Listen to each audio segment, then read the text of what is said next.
there are fundamental questions, of course, that we do need to rethink, and they're fundamental,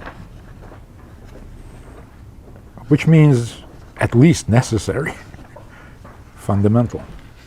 The question of whether the world is real, which is the first course. What's the difference? Isn't it possible that the world is not real, we just imagine that it's real?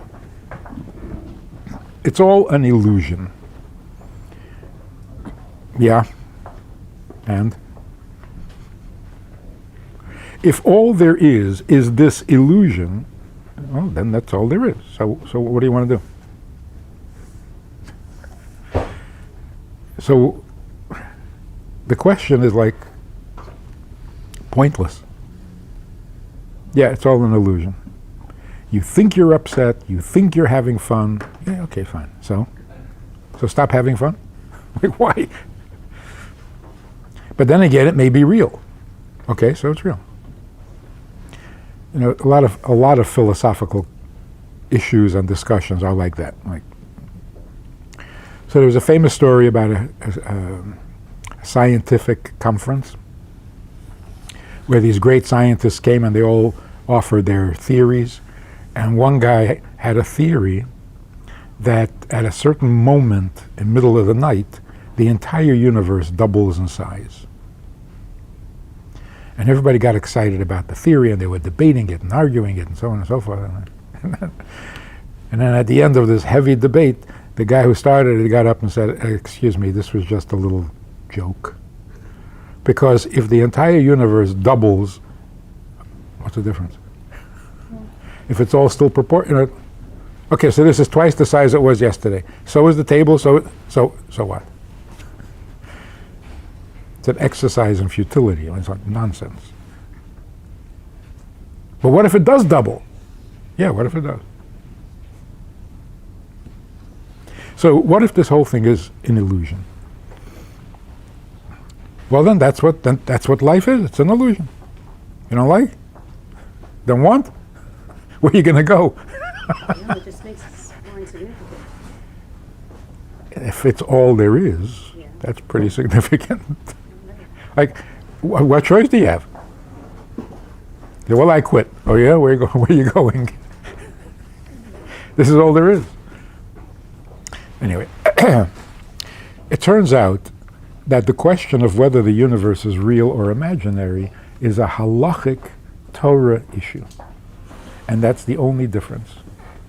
The only reason the question is relevant at all is because the Torah says that you're not allowed to create illusions. You know, magic, well, but if everything is an illusion, you're not allowed to add to the illusion? Now, another thing we need to preface. There's a difference between illusion and incorrect. I can say 2 and 2 is 5. Is that an illusion? No, it's just wrong. It's not like I imagine that 2 and 2 is 5. No, I added it up and it came out 5, so I must be doing something wrong. So if I have a wrong opinion, that's not the same as an illusion.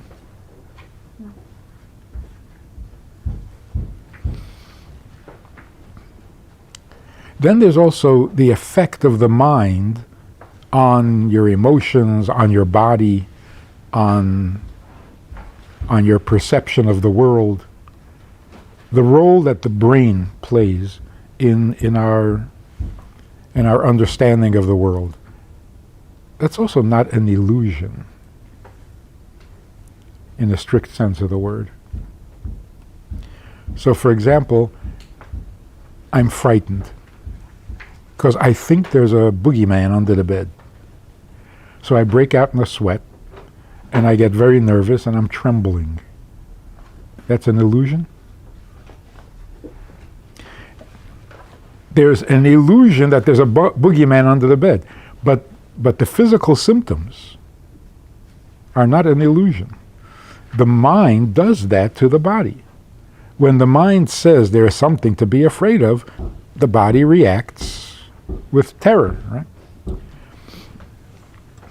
So, for example, and he uses the example here in the text, the placebo effect. I give you a pill, it's nothing but sugar, and you feel better. See, it's an illusion. No, it's not an illusion. You feel better. It's not an illusion that you feel better.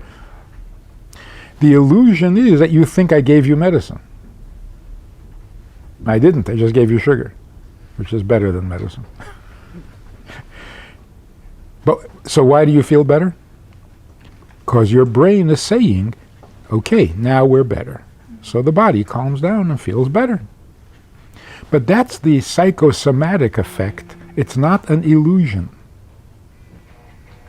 In fact, if we could heal ourselves strictly by placebo, we would be the healthiest people in the world. So if you can convince yourself that you're healthy, you will be healthy. Not an illusion. The trick is, I gave you what seems to be medicine, and that convinced you that you're getting better.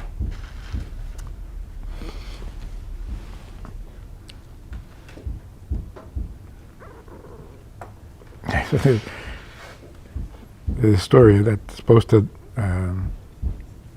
describe silliness and immaturity.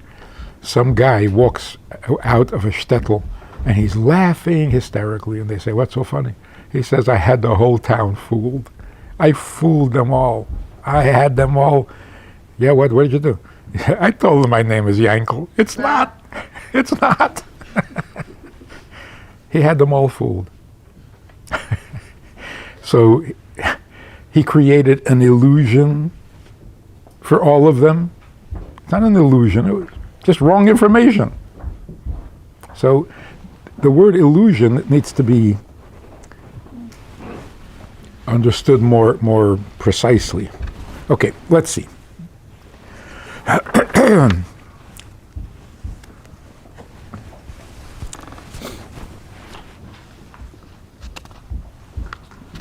If we really want to know whether the world is real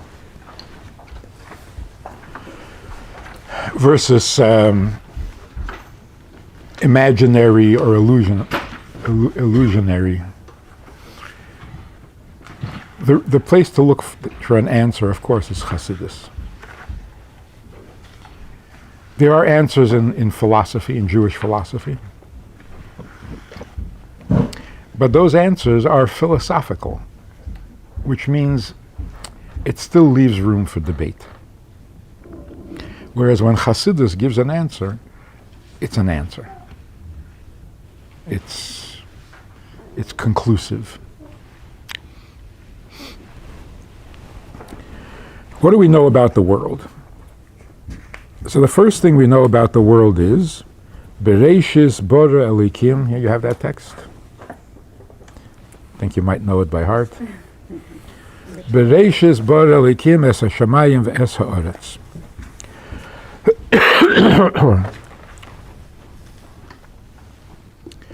If you want to know whether the world is real, the Torah says, in the beginning the Eibishter created the world.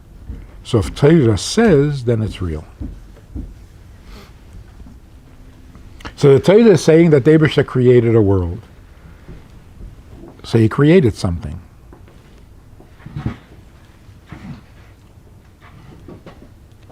The question is what? Did he create an illusion? That would be a creation.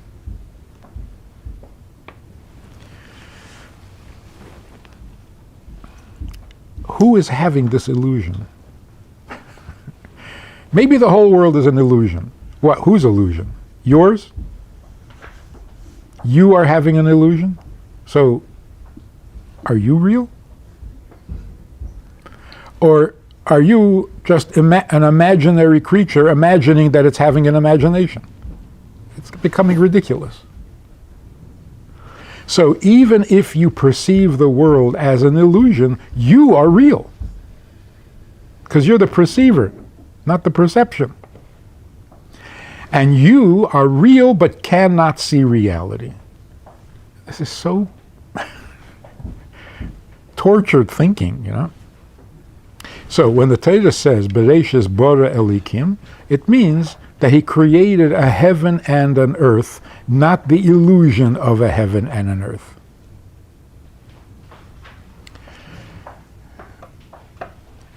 However, there are so many places in Torah, and particularly Chassidus, where we are told the opposite.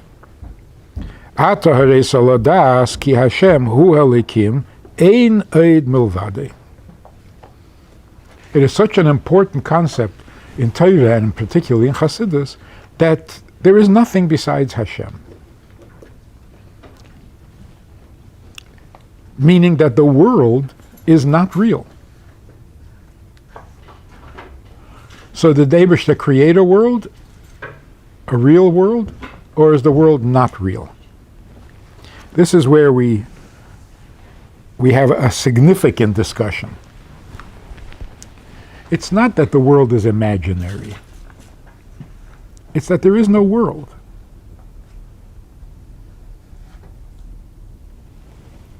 That's very different. Because ein oid means there is nothing else, not even an illusion. Because the whole point is that the Eibishter is the only. Well, if there's an illusion, well, that's not him. So there is something besides him. So if the Eibishter created a world that is an illusion, then yesh oid, not ein oid. Okay. Now he goes into a discussion of what is the difference between reality and perception.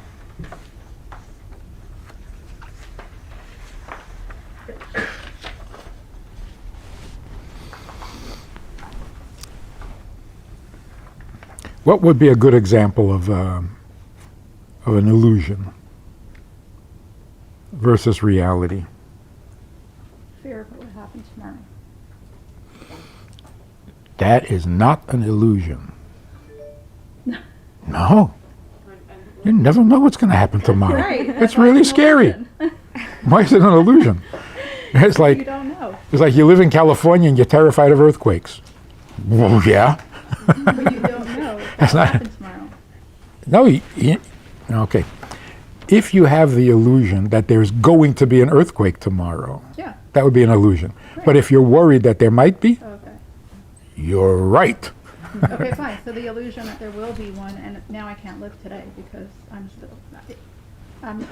Okay. imagining that there's going to be an earthquake tomorrow. Okay. And what would be the reality in contrast to that illusion? That there's not going to be an earthquake tomorrow? No, that I'm here today. And Okay, so today is more real than tomorrow. yeah, So any projection would be an illusion. yeah. Any prophecy would be an illusion. I guess. I guess. Another imagining that you're famous if you're not, for example. If what? Like imagining that you're famous and actually you're not famous at all. Like that's like having a completely confused perception of, you know, like dreaming that you live in Hollywood when you actually live in Crown Heights. Like There's a difference. So if you're a legend in your own mind, right, because your kids know who you are, so they think you're a star.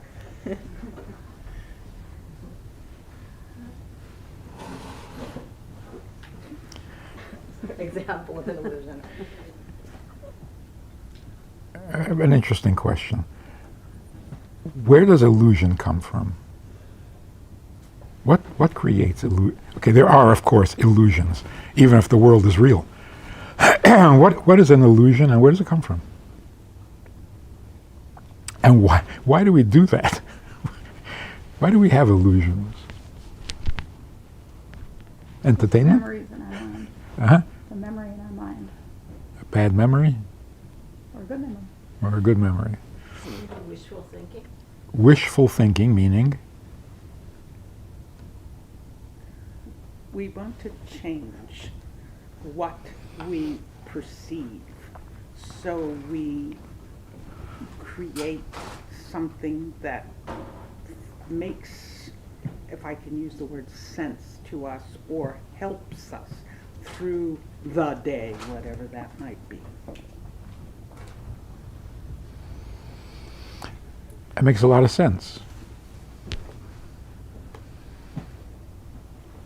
If I imagine that I'm safe because I can't stand being insecure,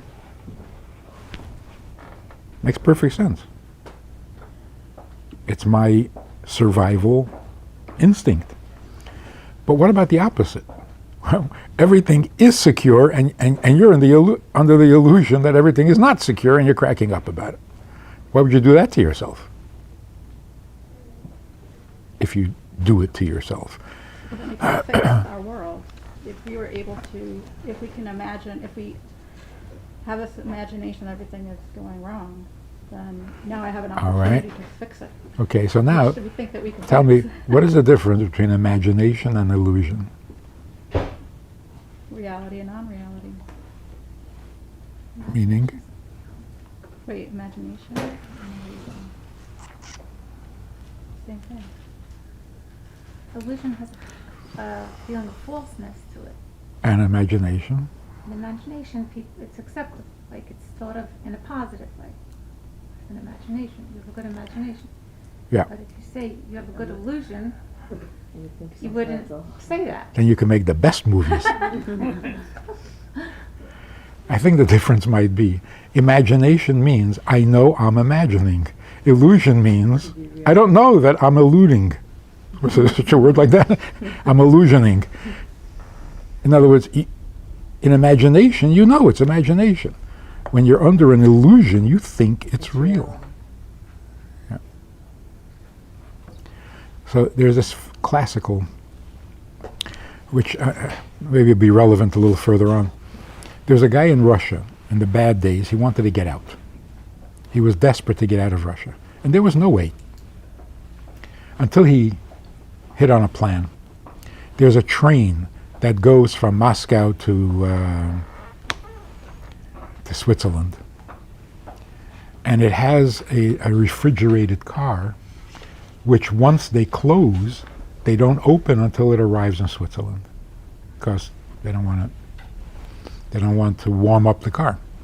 So once they lock it in Moscow, they don't open it until they get all the other cars get inspected.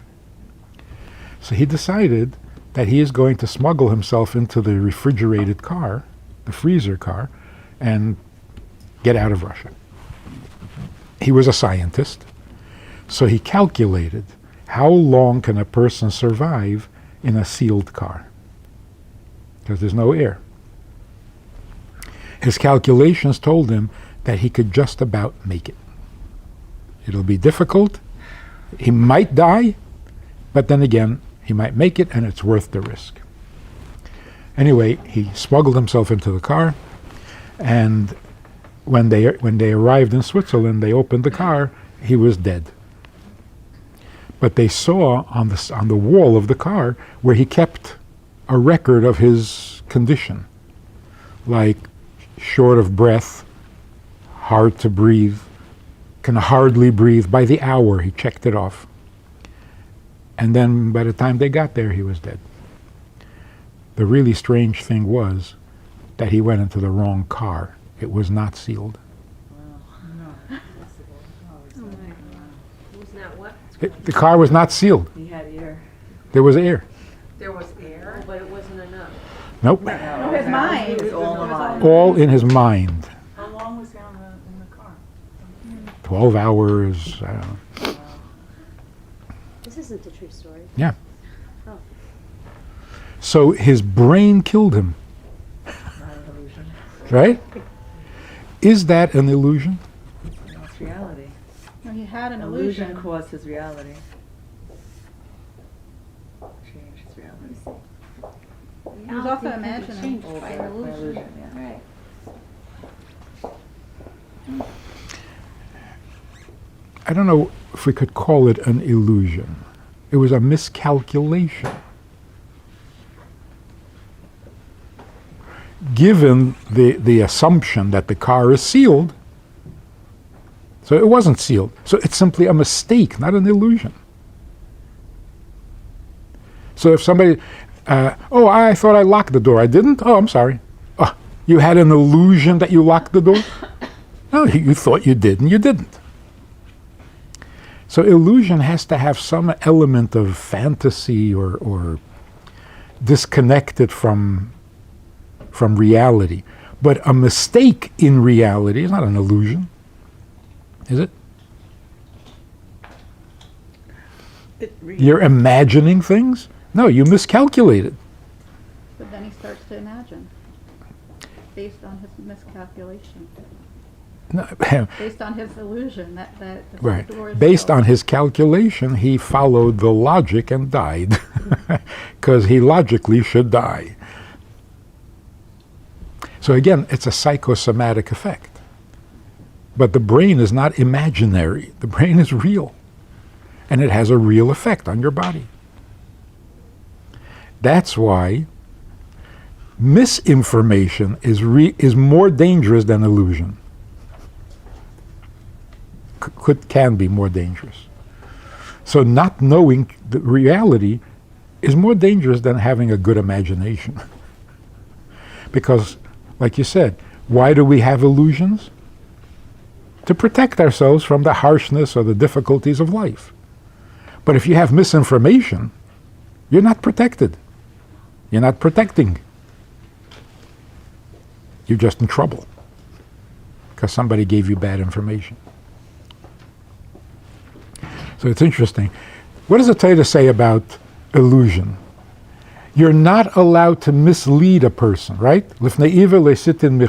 If somebody asks you which way on the road, or which in the fork of the road, which road leads to Rome, and you give them the wrong one, that's illusion. But it's not allowed, which means the world is not an illusion, because if it was an illusion, then what's the difference? Which way you go? I misled you. No, I didn't. It's all an illusion. Both wrong. So if misleading a person is a sin, it means that there is a reality and you misled. But if it's all illusion, so what's the difference? You're not allowed to lie. What do you mean? The whole thing's a lie. There's nothing true. So what do you mean you can't lie?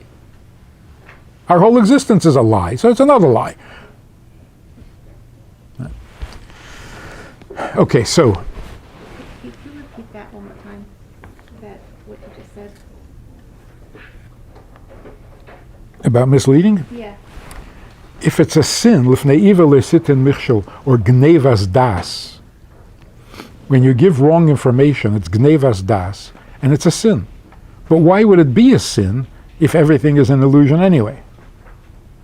So you distorted the truth? There is no truth. It's all an imagination. So you see, there is a truth, and if you deny it or misinform, leading people away from the truth, that's a sin.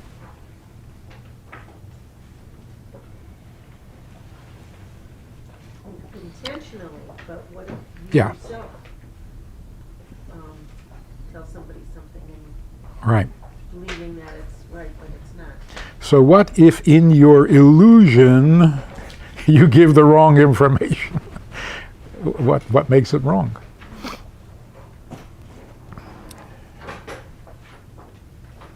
Another thing.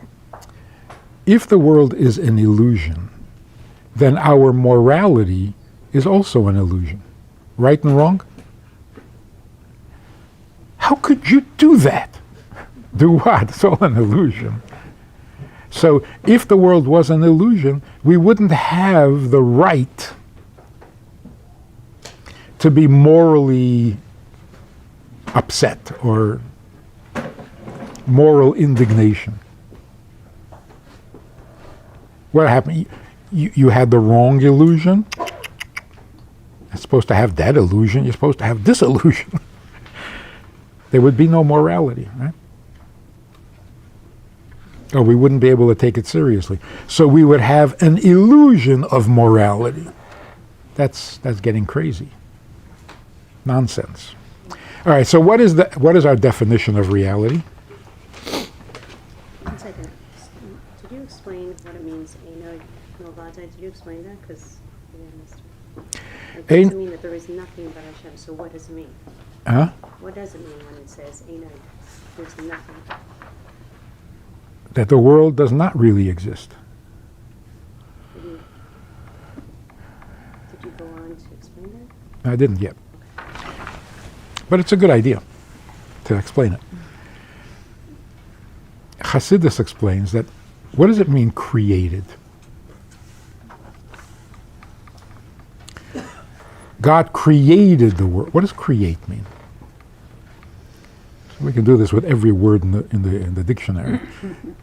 What does create mean? No, but it also says Baruch Sha'amar V'haya Elam. Right. Just spoke. Right. That's the conflict.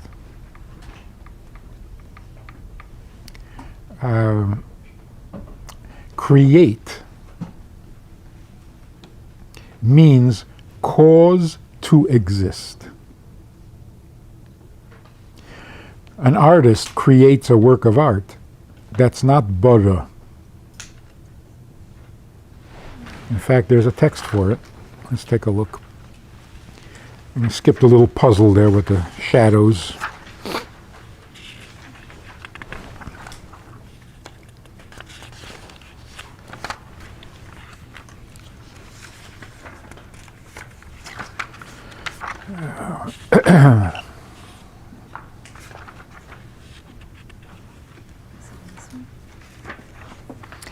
It's text 7. You have that? Page 14? Yeah.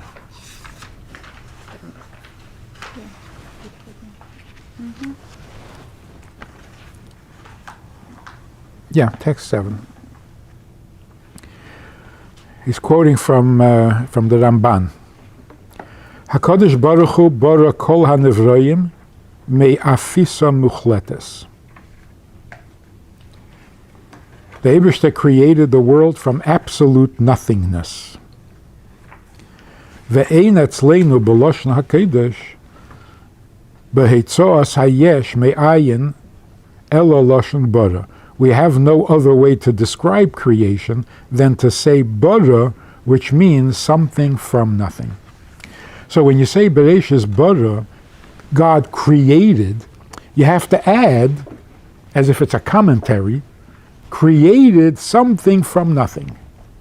But really the word bara means something from nothing. So what does bara mean? Caused to exist. Because before he caused it to exist, it didn't exist.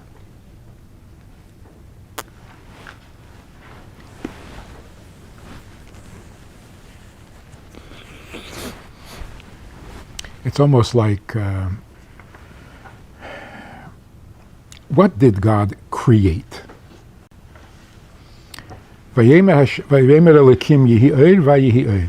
God created light. That's not the real meaning of create. And the earth was dark. The earth? Which earth? When did Hashem say, let there be an earth? Or water? Where did the Eibishter say, let there be water? He said, let the water separate. But where did he say, let there be water? So before the Eibishter said, Yehi Eir, there was already earth, there was darkness, there was water. When were those things created? So the Medrash says the word Bereshis is an instruction for earth and water and air and darkness to exist. So the real creation was before the Eibishter said Yehi Eir. So what is Yehi? Illuminate what is.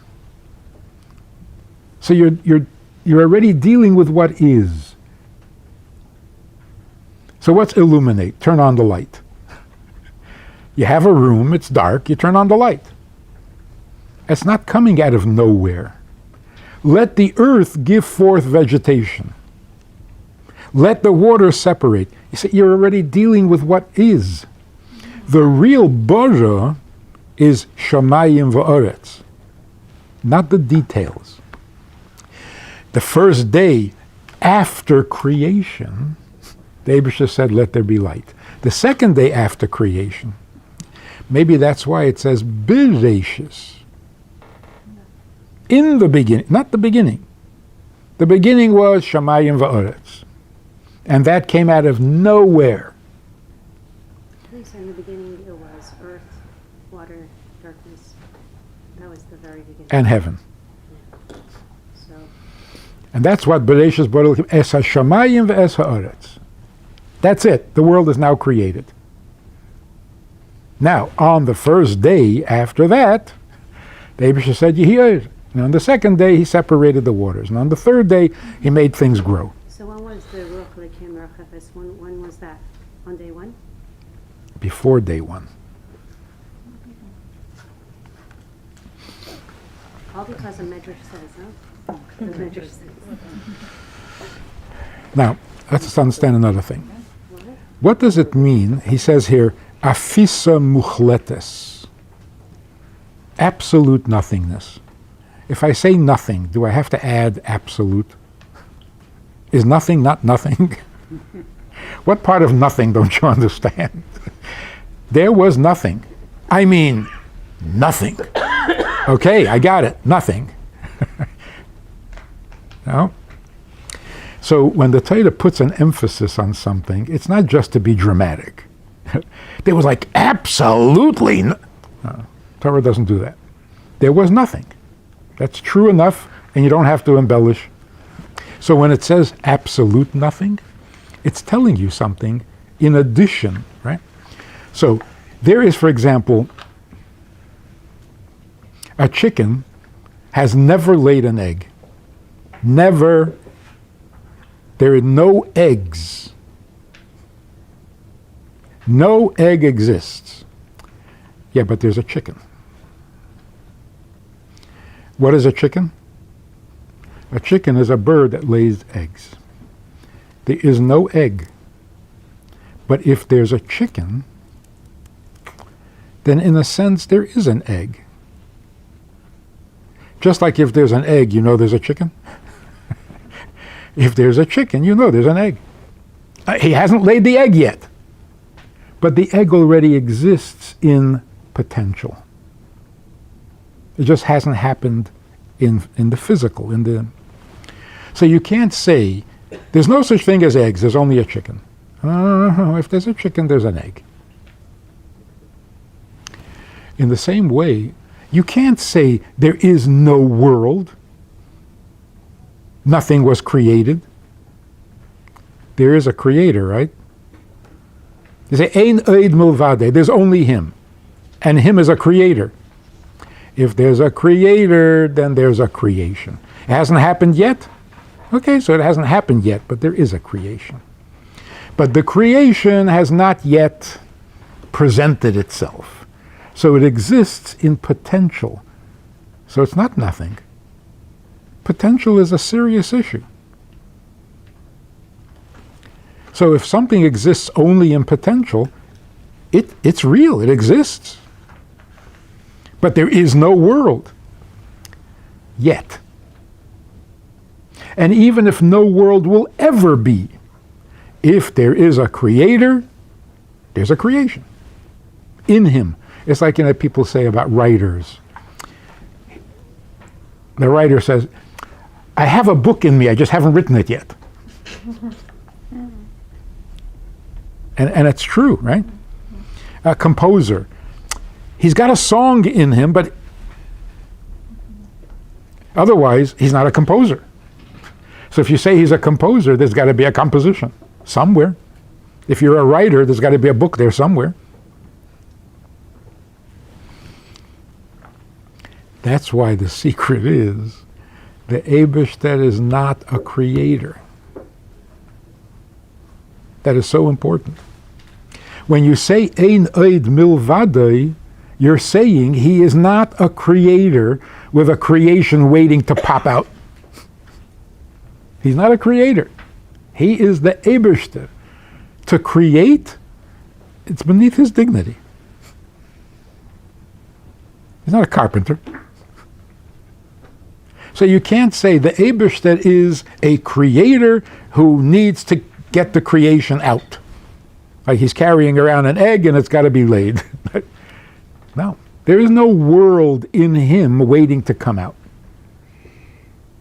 On the contrary, since he is so infinite, there can't be a finite world in him somewhere. So, we go to like the Museum of Natural History, for example, and they say this rock is 10 million years old.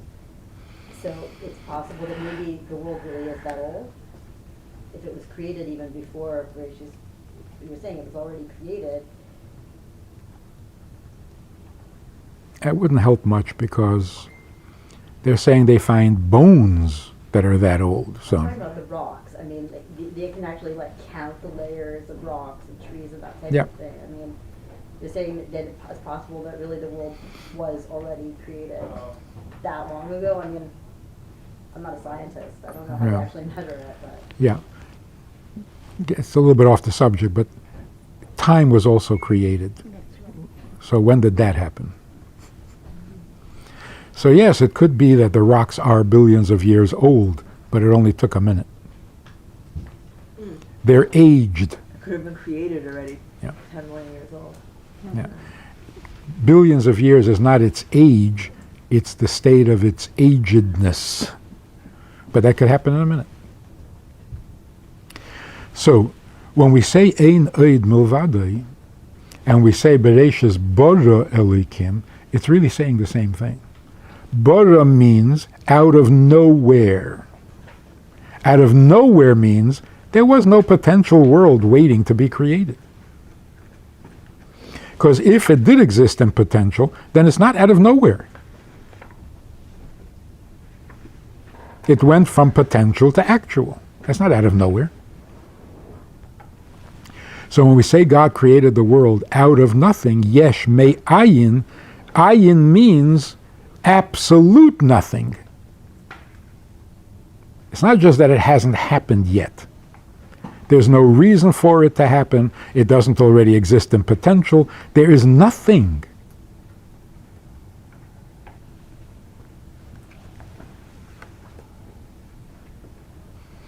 Question is, once God does create the world, did that change anything, or is it still nothing? I thought you said that if there's a creator, there's a creator. Huh? I thought you said if there was a creator, there's a creator. Right. That's why it's important to know that the Eibishter is not a creator. You can say he is the creator, because he created the world. But he is a creator? No.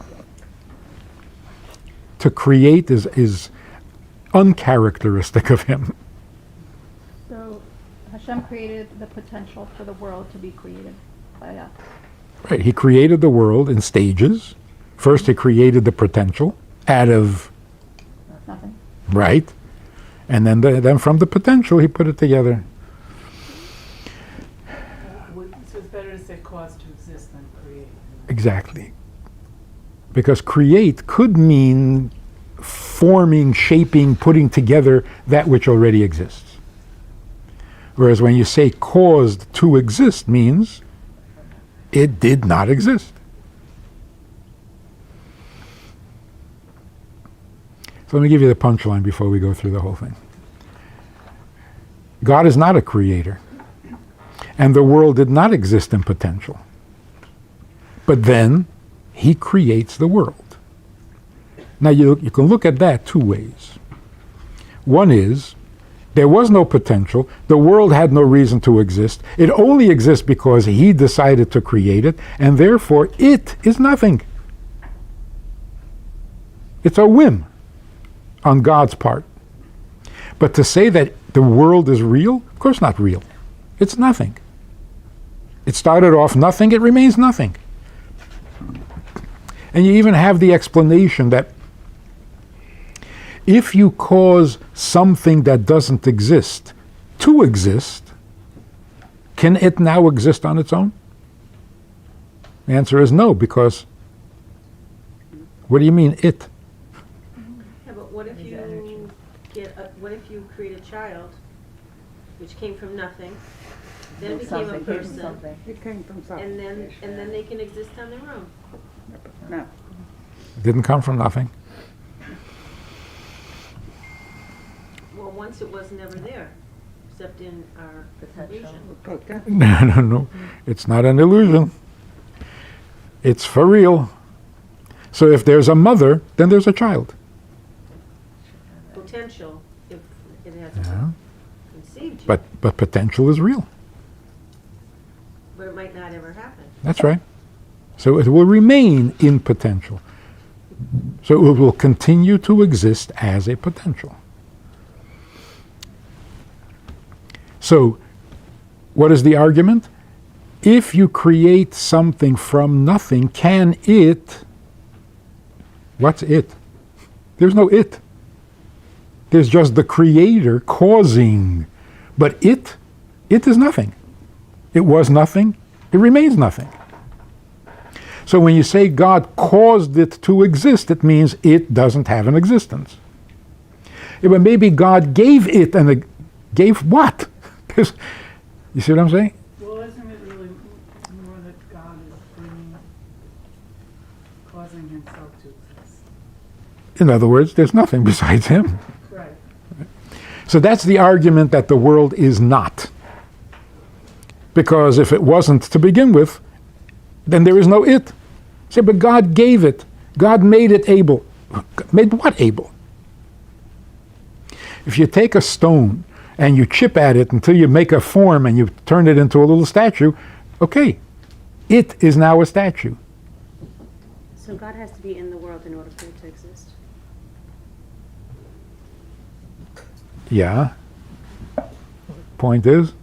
We're only here because God's in this world. And Okay.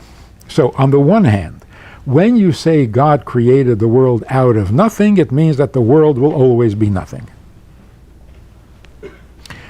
On the other hand, there was nothing, and God created the world. Isn't that something? Isn't that something?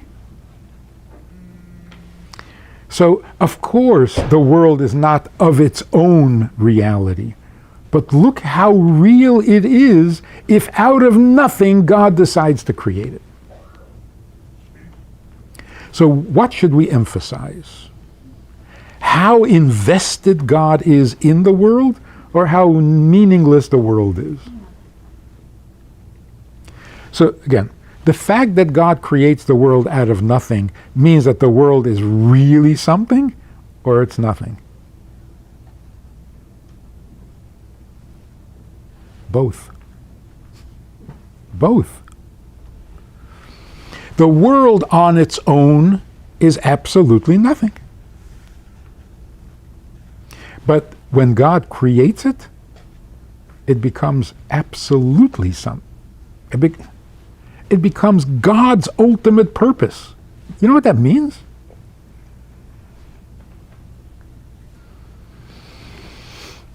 So it gives the world so much more substance, the fact that it came out of nothing.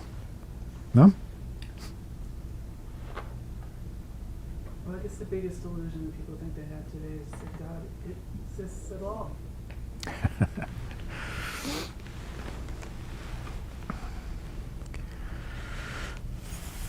That's what the whole world is arguing about.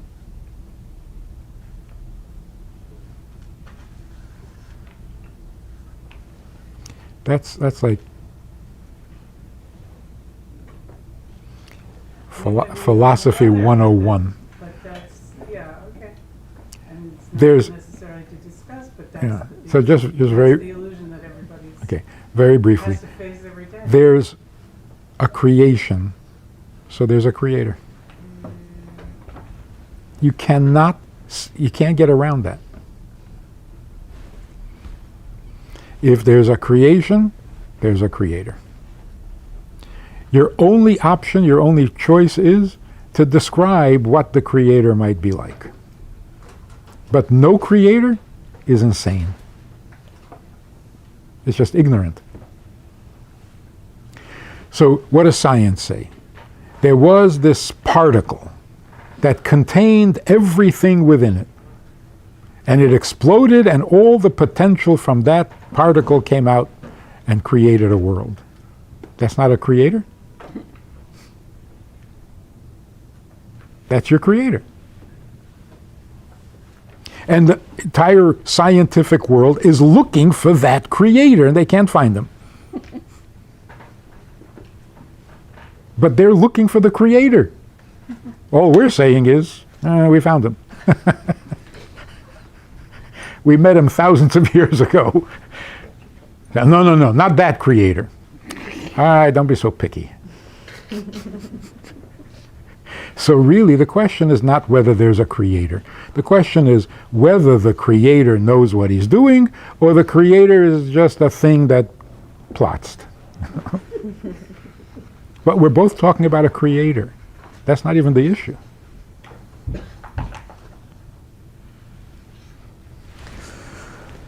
Okay, let's get to the real.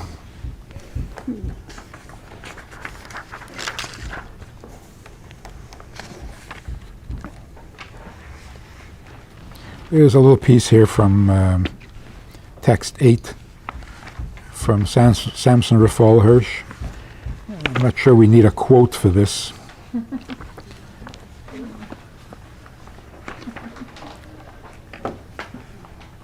But basically what he's saying is, Yitzchak was born miraculously. Why? Because the point is that the entire existence of Jewish people is above nature, is beyond nature. So we can survive anything because our whole existence is supernatural. So no matter what nature does or throws at us, we're going to survive because we were never subjected to the restrictions of nature in the first place. We were born miraculous. So here's the point that this course is making. You have on page 16, you have figure 1.5b. There are 4 models of reality. The first is worldly reality, and that is the world is not an illusion. Simply said, if you try to walk through a wall, you're going to get hurt. So, but I imagine there's no wall. Too bad. You're going to end up in the hospital. Say, but I imagine there was no wall. You can imagine all you want, but a wall is a wall, and you walked into it. In fact, this is really interesting. If you really imagine that there was a wall when there wasn't, and you walked into it, would you get bruised? Real bruise? Yes. Or in illusionary? Real bruise. I really died. The guy really died. If you could really convince yourself there's a wall there and you walk into it, you better get bruised. Otherwise, it'll shatter your illusion.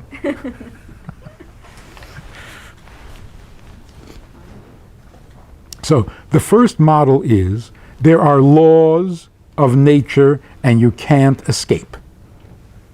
You throw a stone into the air, it's going to fall back to earth, despite all your imaginations. That's the first model. Of course, the problem with that we already spoke about. That means that there can be no morality. Things are what they are, and there's nothing you can do about it.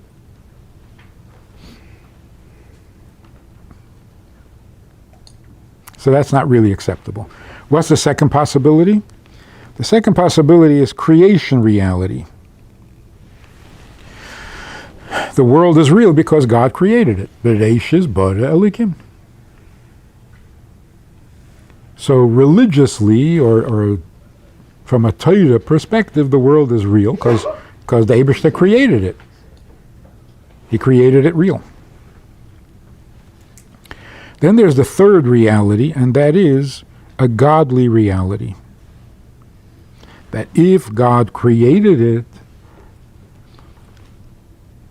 then its existence is godly. Let's see what that means.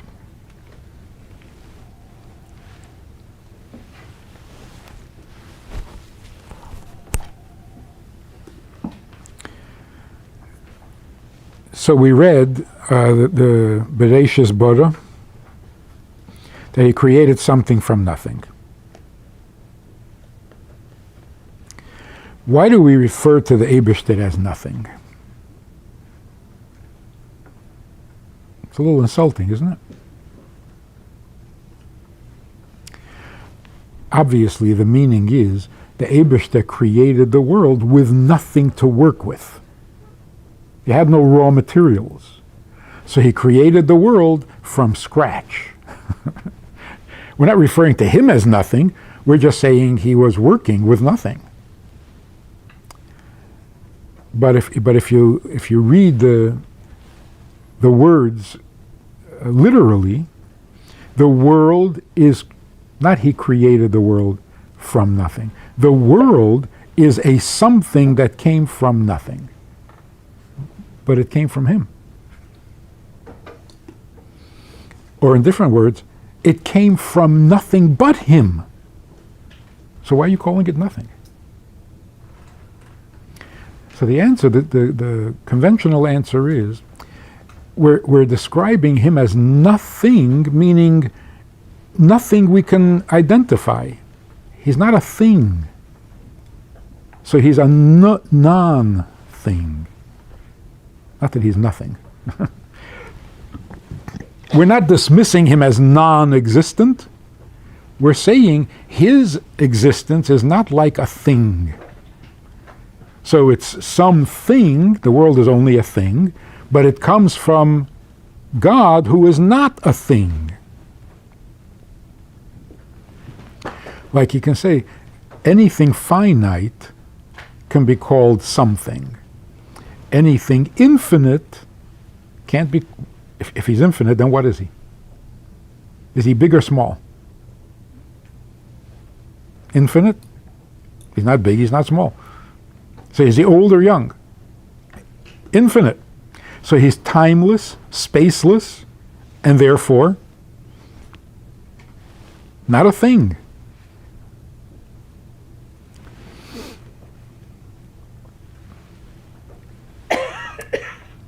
According to this, God's involvement in creating the world makes the world insignificant. Yes, he created the world, but he is the reality, not the world. Precisely because he is no thing, infinite. If he is infinite and the world is only finite, then what's the world? It's nothing to talk about. It's so insignificant, we might as well just talk about God. So yes, the world is real, but only because of him.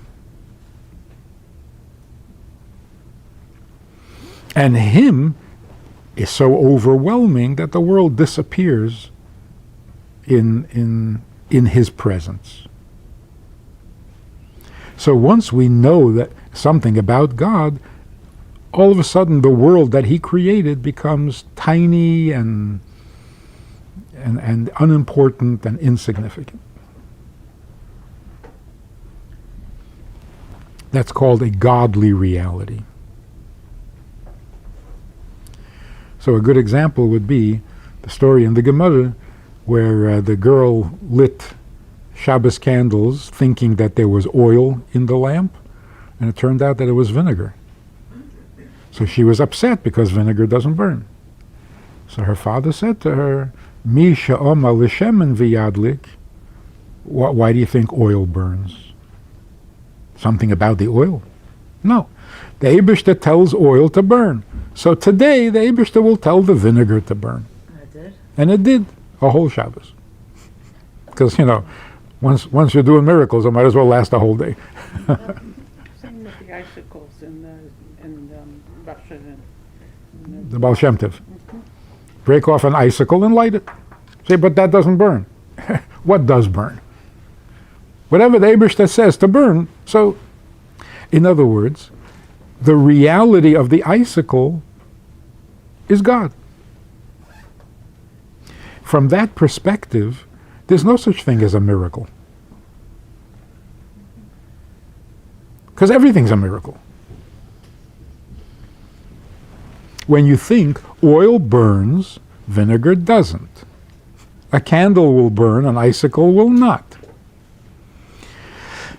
Now you're seeing the world as a worldly reality, the laws of nature. But when you're thinking, what? So vinegar will burn, so the icicle will burn. Now you're seeing the world from a godly reality. It's all him. So why can't he make the vinegar burn? And what would creation reality be? Huh? And what would creation reality be? God said, let there be, so there is. But it is. Here we're saying it, it's nothing, it's all him.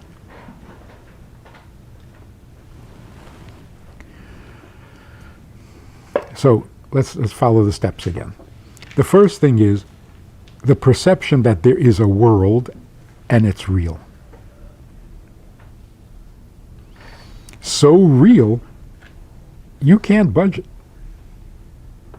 You have to follow the laws of nature because that's real.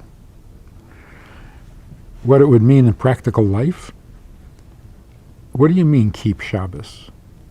My job, my work involves working on Shabbos, and that's how I make my money. So I mean, don't work on Shabbos. Can't. There was a time in the United States, if you didn't show up on Shabbos, you're fired. So you can't. The world says you can't. In fact, nature says that the Jewish people cannot survive. You're a tiny minority, everyone is out to get you, there's no way. You got 10 years, most. And yet, but by nature, by the rules of the world, you can't. So what do scientists or historians do? They have a wonderful theory that works. There is the rise and ebb of civilizations. It follows certain rules. Yeah, but what about the Jews? Don't mention Jews, because they don't follow the law. So the law is still a good law. Jews, okay, they're weird, but the law is a good law. Because you can't include Jews in your calculations because they don't follow the law. Right?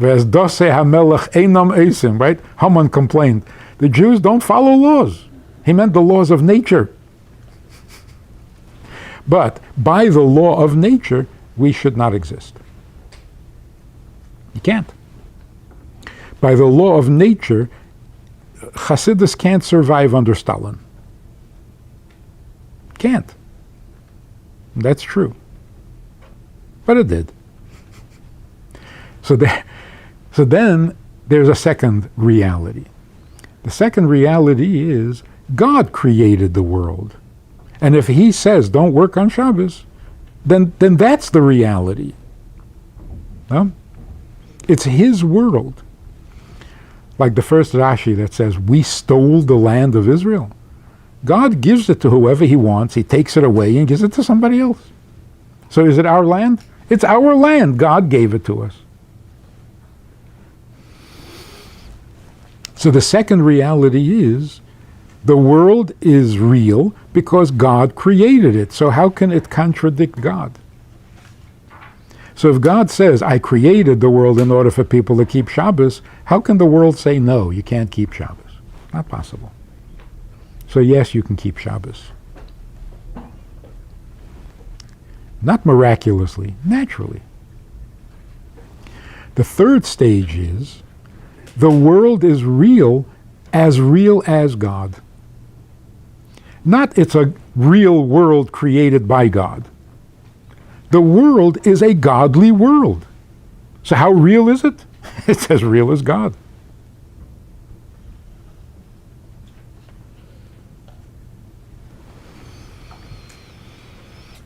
Which then means there's nothing besides God. So what is the reality of the world? Its creator. So that's what he's calling a godly. And then there's the fourth stage.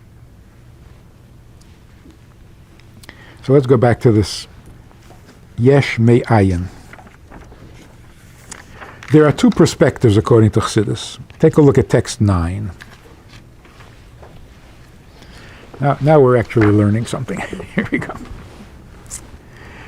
And this is from the Tzemach Tzedek in Derech Mitzvosecha. V'ha'inyan, the matter is as follows. V'chsiv keil deyes Hashem. God is a God of opinions. Deis, plural. Which means that God is comprises two opinions. Ha'alef, the first opinion is Hadeya shel l'maylo hu hayesh hu amiti. In the first perception, or the first opinion, is that He, Hashem, is the Yesh, and He created a world which is an ayin. What's a yesh and nayin? Something or nothing. So He is the something, and He created a world that is really nothing. V'chol masha limata kilo choshiv. And all that is below the Eibishter is really as nothing. Ki hu rak ha'ora ba'alma, it is merely a shine coming from Hashem, v'nikra ayin, and therefore should be called nothing. So what is something from nothing? No, nothing from something, because He is really something. And what He creates is just a creation, it's nothing. U'kamei shekosov, mitzvah tov yud zayin perek gimel, b'perush ein oid, etc. What does ein oid mean? So there are two expressions. In one place it says, ein oid milvadoi. There is nothing besides Him. In another pasuk it says, ein oid, period. Ein oid milvadoi means there's no one like Him. Ein oid means there's nothing. More than that, oid means also. Ein oid means there isn't even an also. It's not like, of course there's God and then there's also a world. No, there's no also, there's just Him. So that's the perspective, the way God looks at the world.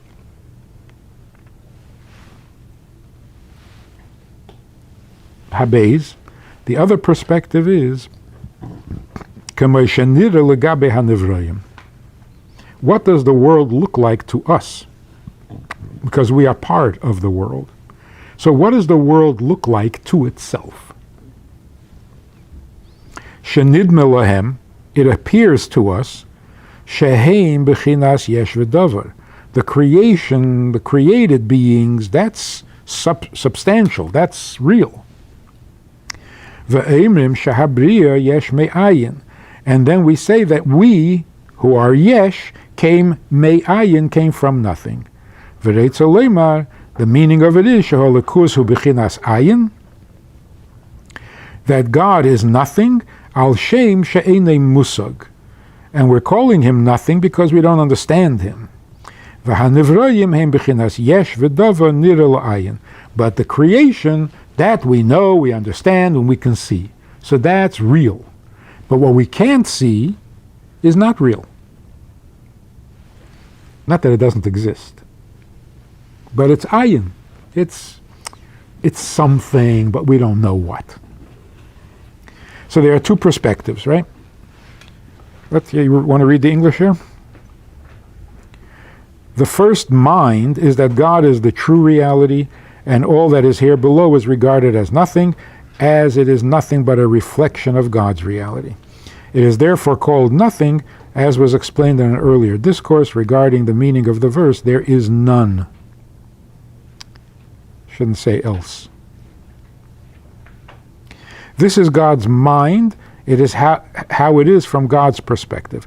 The second mind is how it appears from the perspective of the creation. To them it seems that they are real, they are something. They describe the creation of the world as something from nothing, meaning that godliness is nothing, as it is not graspable. And the creations are real and something because they are graspable.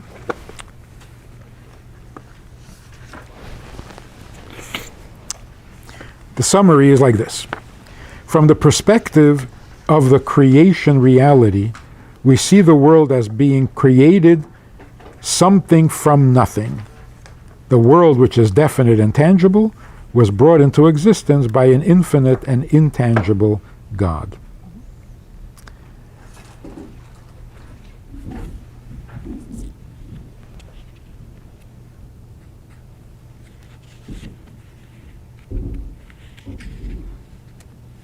Take a look at the story. Oh, you don't have the story.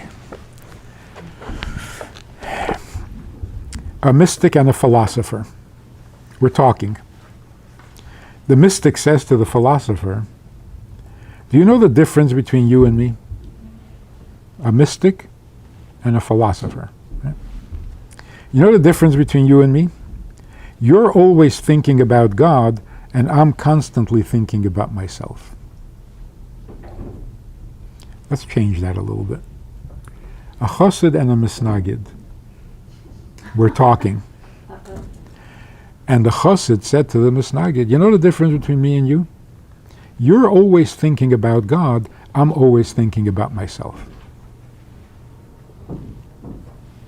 That makes sense? The philosopher, misnagid, was flattered by the compliment.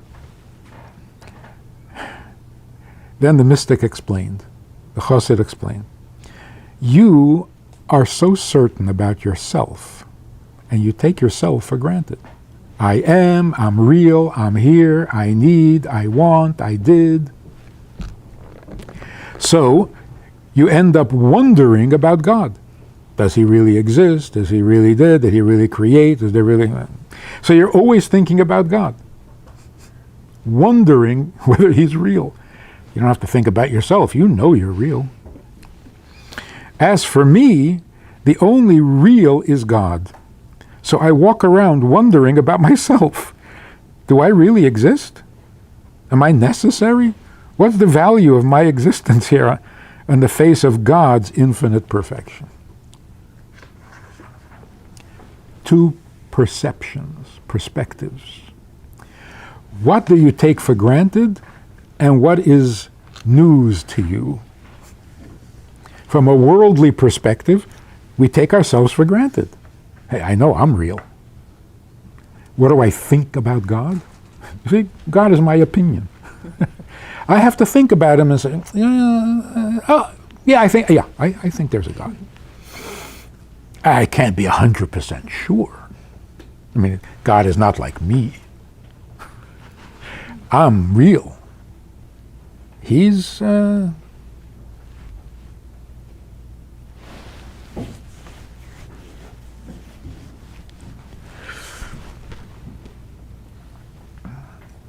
that's like the classical question. The Torah says over and over and over, God has limbs. His right hand, his mouth, his eye, his head, his feet. They're all mentioned. His finger, his tongue, his nostrils. But come on, he doesn't have any of that. Right? God forbid to think that he has an arm.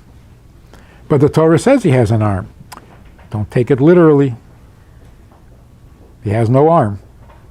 then why does the Torah say he does have an arm? It's just a figure of speech. If you stop and think about that, what exactly is a figure of speech? God doesn't have an arm. Torah says he has an arm. We're just, he's just saying. You're saying what? If he doesn't have an arm, how does the Torah say he has an arm? What's the answer? Come on, you've heard an answer. It's like a metaphor. He has the panemius of an arm. It's a metaphor, which means nobody knows what a metaphor means. It's a good word. The arm comes from him, so it's the armness of Hashem. The Rambam says it's only a mashal. Huh? That's what metaphor means. Metaphor is a mashal? Yeah, thank you. No, you see, it's an anthropomorphic expression. Oh, right. What does anthropomorphic mean? But we attribute. Uh-huh. We attribute. It's We reversing the connect. Asian Wait, wait. Indian, that's the point. We attribute an arm to him, which basically means an illusion or a fantasy. He doesn't really have an arm. First, Yeah. but the real So, Asian coming first. when the Rambam says it's a moshel, he's telling you something very different. He's saying, of course it's true, but it's a moshel. He's not saying it's not true. If Torah says he has an arm, then he has an arm. Can't say it's not true. But it's a moshel. What does a moshel mean? I'm trying to explain something very important, and I'm giving you a moshel to help you understand it. So when the Torah says God has an arm and it's only a moshel, so what am I understanding? It's more important. Symbolic. If you have a moshel, there has to be a nimshal. Right? This is an analogy. To what? To a non-existent arm? Then it's not a moshel. It's a lie. Let's make believe he has an arm. That'll help you understand. Understand what? That he doesn't have an arm? It's total confusion. Well, our interpretation of what an arm Exactly. is different Yes. than Let me tell you a big part of the problem. He has an arm, he doesn't have an arm, who cares? But this whole concept also applies to his anger. When it says he got angry, it doesn't get angry. Wow, now we're on dangerous ground. So he doesn't really get angry. So when you do a mitzvah, he doesn't really get pleasure. So when you say he wants you to keep Shabbos, he doesn't really want. You say he needs the world to become a did, but he doesn't really need. Now all of a sudden we have a true nothing. He really is nothing. He doesn't want, he doesn't need, he doesn't care, he doesn't get angry, he doesn't get pleasure, doesn't. Well, what are we left with here? It's all a muscle. I think if the physical is a muscle, then also the emotional part. Either you accept everything or nothing. Right. So if the arm is a little too human to attribute to him, so isn't anger? Oh, worse. It says, "B'tselem Elokim asai sa'adam." Yeah. So isn't that like? Yep. Is that also muscle? No, Right. no. No, yes. Torah, it's Yes. for real. Yes. But a tselem is a muscle. No? Then It's an everything's image. muscle. Then we go back to square one. Do we exist? And like, let's start No, this no, class no, all no. over again. No. Oh, hang on.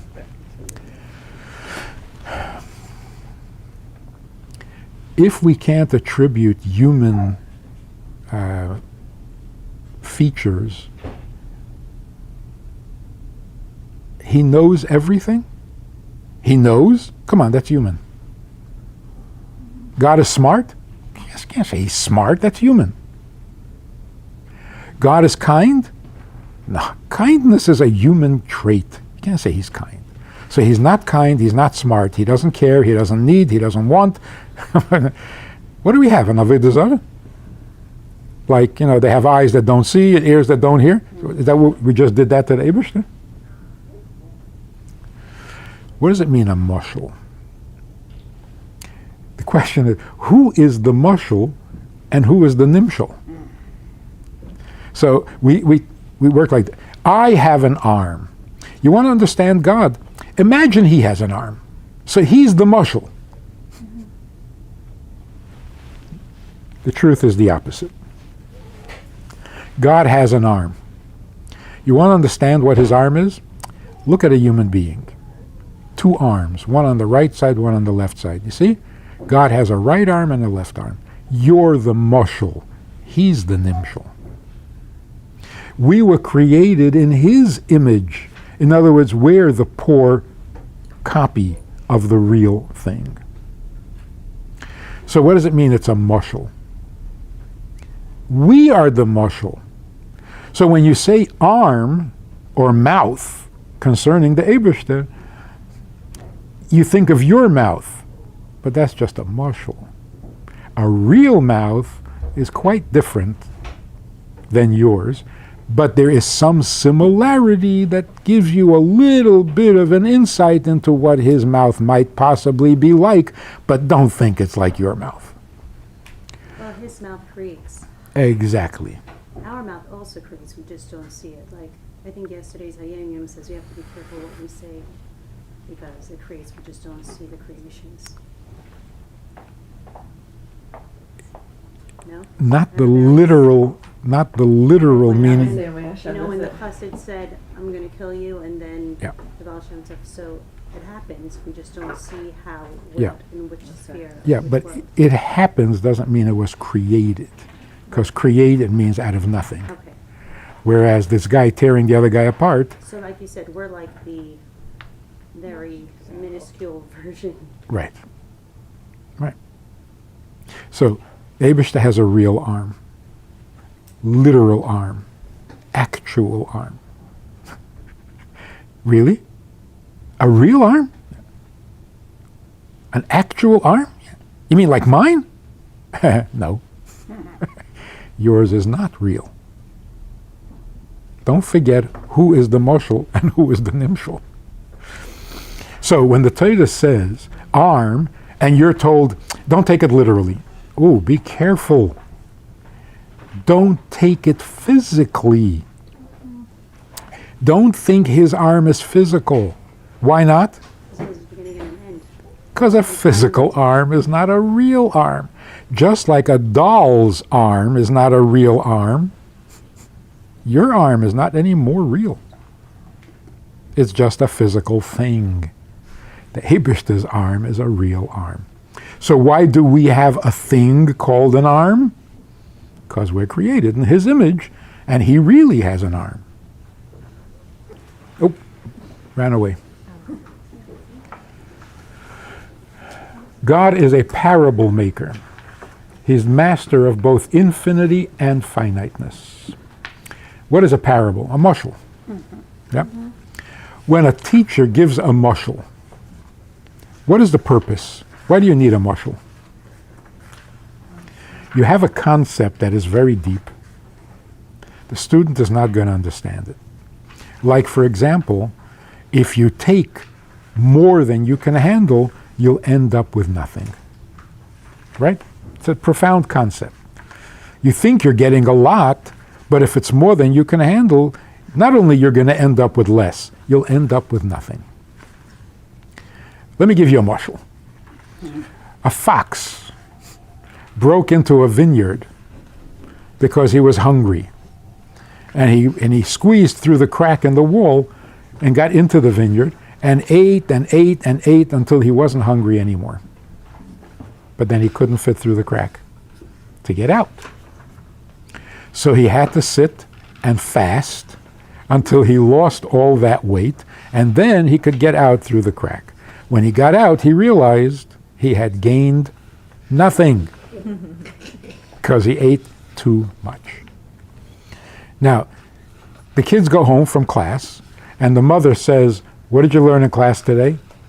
That foxes shouldn't eat too much grapes. The mother calls up the principal and says, I'm paying $10,000 for an education for my kid, and you told him that a fox shouldn't eat grapes? And the teacher says, I told him foxes shouldn't eat grapes? Why were we talking about foxes? I'm not talking about foxes. To the teacher, what were we talking about? Foxes?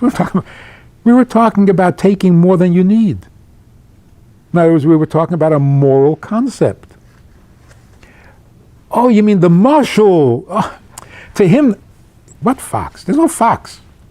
Wasn't the story about a fox? What story? To him, the marshal didn't conceal anything. To the child, because he couldn't handle the abstract concept of taking more than you need, so the marshal is supposed to help him understand it. How does it help? By concealing the profound meaning of make it sound like simple. But this kid missed the whole point. The marshal didn't work for him. He thinks there are foxes that eat too much. In the same way, God creates the world, and the world is a marshal. Our arm is a marshal for him, our speech is a marshal for him, the world, even a stone is a marshal. But sometimes we don't get it. We think that's it. There's a fox and it eats and grapes and that's it. And you shouldn't eat too many grapes if you're a fox. We missed the whole nimshal. But suppose we're smart enough, we do get the point. But we're getting it in a reduced strength, diluted a little bit. Not so abstract, it's a fox, and yeah, a fox got fat, we understand these things. Have to diet, lose weight, yeah, okay, fine, we get it. But what's the point? The point is, don't try to have more than you need, because you'll end up with nothing. So don't be greedy. To the teacher, did the marshal diminish or hide the point? Of course not. That's why he used it as a marshal. Because in the marshal, he sees the whole point. So when God creates the world and restricts our view of him because we can't handle the whole picture, he gives us a marshal. So all we see is the marshal. But is that true of him? That's why you get two perspectives. The Eibishter says, here's a marshal. He means, here's the nimshal. We see, oh, a marshal, okay. Now we have a marshal. A good one, and we get the point. But the point comes out of the marshal, so it's limited. On the other hand, what's a good marshal? Sometimes you give an example and it's the wrong example. It distracts from the point instead of leading to the point. Remember that classical story that two philosophers were arguing about first nature versus second nature. What's stronger? So they made an experiment. They trained the cat to deliver food from the kitchen to the dining room. That was second nature, and they were really well trained. But the other philosopher, who believed that first nature is stronger, brought a mouse to the experiment. And as the cat was bringing the food, he released the mouse. The cat dropped whatever it was and chased the mouse. So the point was that first nature is stronger than second nature. So this professor was delivering this lecture, and at the end of the lecture, the guy raises his hand and he says, so did he catch the mouse? The professor said, did he catch the mouse? Huh? It was just a marshal. But the marshal distracted the students. When is it a good marshal? Not only when the student gets the point in a reduced fashion. A good marshal means 20 years from now, when you think about that mushal, you're going to realize that it contains the entire, it's not a reduced version. It's like a time release capsule. It's all there. It's just coming slowly. So for a while you think, oh, okay, I get the point, don't be greedy. But then you say, what? Why did he use a fox as an example? Oh, because the fox is cunning. So now, what makes you become greedy? Because you think you're smart. You see, now more and more of the nimshal is coming out from the details of the mushal, if it's a proper mushal.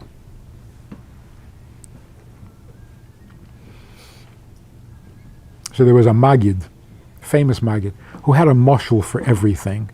And it was really brilliant and entertaining. And the Rebbe Rashab said that only 2 out of his hundreds of mashalim, he got it right. The other mashalim, they're not. You can't just make up a story and say it's a mashal. It has to be thoughtful, and it has to really contain everything the teacher is trying to say, but in time release fashion. So if 30 years from now you don't realize the deeper, and you don't get more information out of the mashal, then it wasn't really a good mashal. So the world being created as a mashal is on the one hand a limited version, so you can handle it, and on the other hand, it has the whole Eibishter. It's all there. So in the end, this mashal will become the nimshal. It won't remain a limited version. We will not forever be in the image of God. We will become godly. Because in the mashal, there is the entire nimshal. Why didn't you say we'll become God? Why did you do That's fine. What does that mean? The oneness of the Creator and His creation will be complete.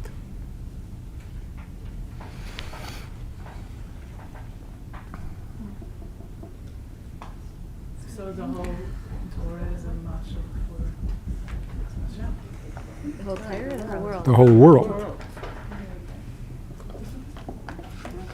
But Torah also comes in a time release capsule. So at first we saw only the commandments. Then we found out a little bit more about the Eibishter. And as time went on, Torah revealed more and more. The same Torah. But now we find the Medrash in the Torah. Then we found the Kabbalah within the Torah. Then we found the Hasidus within the Torah. So the Torah's mashal is unfolding and blossoming as we go along until it will become Hashem Echad U'Shmai Echad. Which is what we're doing here, unfolding more from reality and from Torah. And the same is true with a marriage. A marriage is also a time release capsule. At first, you're impressed with this, with that. Then you get a little closer to the person whose character you're impressed with. But you're moving past the character to the person himself.